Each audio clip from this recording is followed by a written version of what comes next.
Olha só, no mercado de trabalho é muito comum a gente encontrar os mais diversos perfis profissionais, afinal as pessoas são bem diferentes, né? Mas o curioso é que algumas características são bem presentes, bem comuns dentro das empresas. E o Núcleo Brasileiro de Estágios, o NUB, fez um levantamento que fala justamente sobre isso. A ideia qual é? É ajudar quem está entrando no mercado de trabalho e também auxiliar quem quer se destacar, quem quer se dar bem no emprego. Vamos ver o resultado dessa pesquisa aqui no telão? Tem como colocar para mim, por favor?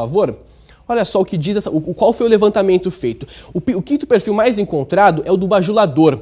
9,49% das pessoas citaram o bajulador, que é o famoso puxa-saco, né? Aquele que fica atrás do chefe tentando agradar a todo custo. Em quarto lugar, ficou o profissional pavão, aquele que quer aparecer, quer roubar a cena, quer estar sempre em destaque, sempre ser o alvo das atenções. Por fim, o terceiro é o ranzinza, aquele que reclama de tudo, nada tá bom, reclama de tudo e de todos.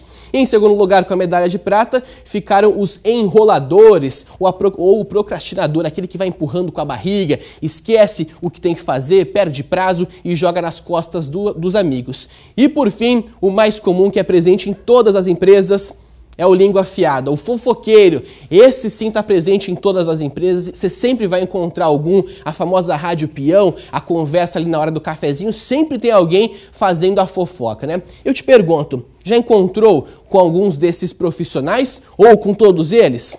Pois é muito mais comum do que a gente imagina e por isso a gente continua falando sobre isso e eu recebo aqui no estúdio do Televerdade o James Lourenço Júnior, que é consultor de RH. James, muito obrigado por aceitar o nosso convite. Eu agradeço. Me diz uma coisa, os fofoqueiros em primeiro lugar, né? Com certeza eles lideram todas as listas das empresas. Sem dúvida.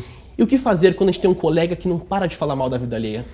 Olha, a principal atitude, né, o melhor comportamento diante de um perfil desse é nos mantermos afastados, né?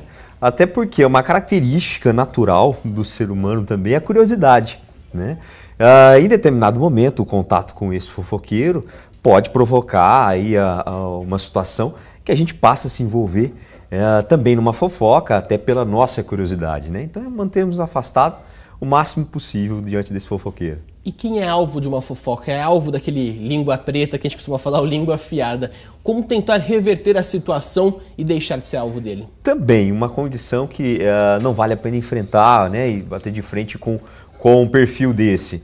Cabe sim à liderança, ao gestor desse colaborador, desse fofoqueiro e desse que foi, né, passou por essa situação, buscar situações, buscar atitudes para que não se envolva e esclareça, né, qualquer situação, qualquer informação que veio de uma fofoca. Outro que se destaca é o pavão. É aquele que quer aparecer a todo custo, parece que a pessoa chega, ele abre as penas ali e se ele não é o alvo das atenções, ele fica incomodado. Como lidar com uma pessoa como essa, que o ego fala mais alto? Justamente, por ele, né, fazer questão de aparecer, de ser o alvo das atenções, também outro perfil que não devemos confrontar em momento algum. Pelo contrário, devemos ter muita inteligência para sabermos utilizar essa atitude, né, para que possamos aí aproveitar muitas vezes um bom profissional, né, e suas ações, né, para que possamos sim dar continuidade a um bom trabalho desse profissional e também sabemos lidar com essa situação dele muitas vezes chamar a atenção, né, para si. É a psicologia reversa que tem que usar? Então elogiar já que ele gosta, dando aquele tapa com luva de pelica? Isso, uma psicologia reversa eu acho que vale a pena muitas vezes nesses casos. Claro, que muitas vezes a atitude também, ações que podem vir a provocar situações conflitantes dentro de uma empresa, dentro de uma organização. E, novamente, aí a liderança, né, o gestor desse colaborador, envolvendo com muito bom senso, muita sabedoria para dirimir aí os conflitos. Aí. Vamos falar agora dos puxa-sacos. Estão presentes, não tem jeito, chega fazendo elogio, às vezes que não tem nada a ver com o trabalho, ou gosta de mostrar serviço. Olha, eu fiz tal coisa, tal. Mas tem chefe que gosta disso, tem líder que gosta. Como fazer para acabar com o puxa-saco em situações que o próprio líder gosta disso? Muitas vezes essa liderança, né, ou melhor, essa atitude acaba atraindo a liderança. Mas o que fazer é simplesmente realizar as suas atividades, demonstrar também a sua capacidade, porque o puxa-saco vai estar sempre presente em qualquer empresa. O que a gente deve fazer muitas vezes também é evitar uma certa distância para que fique muito evidente né, quem realizou, quem foi, né, responsável por aquela atividade, por aquela ação, por aquele projeto, porque o bom líder ele vai saber identificar se foi uma atitude do puxa-saco ou se foi de outro colaborador.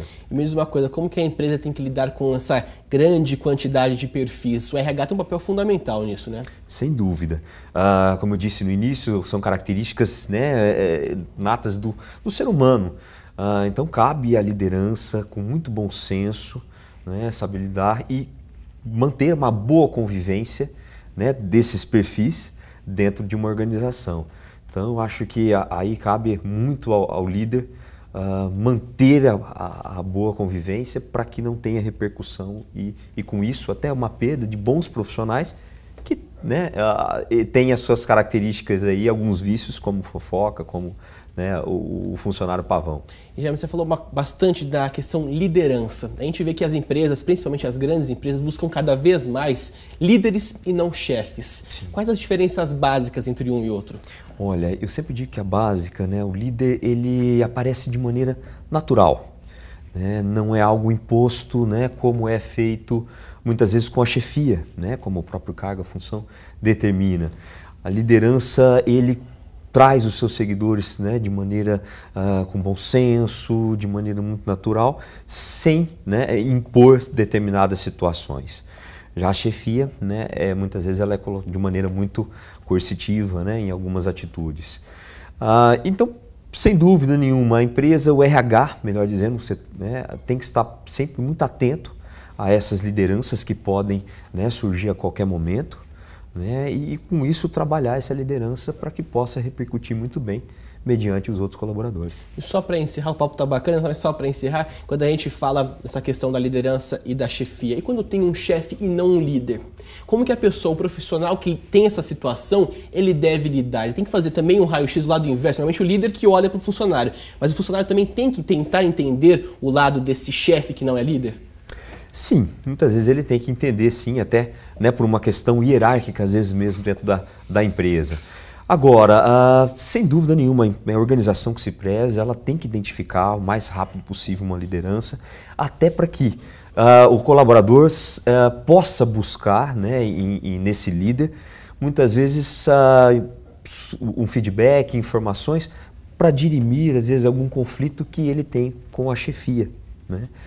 Então, para que ele possa também lidar com o chefe, ele também tem que buscar o seu líder antes de tudo, ou seja, a liderança tem que estar sempre presente, é indispensável em qualquer organização. O líder nunca volta para trás e vira um chefe, mas um chefe pode virar um líder.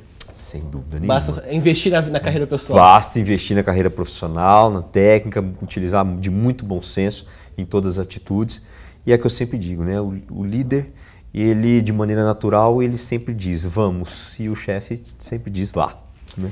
É isso aí, esse foi o James Lourenço Júnior, consultor de RH. Muito obrigado pela sua participação aqui no Televerdade. Até uma próxima.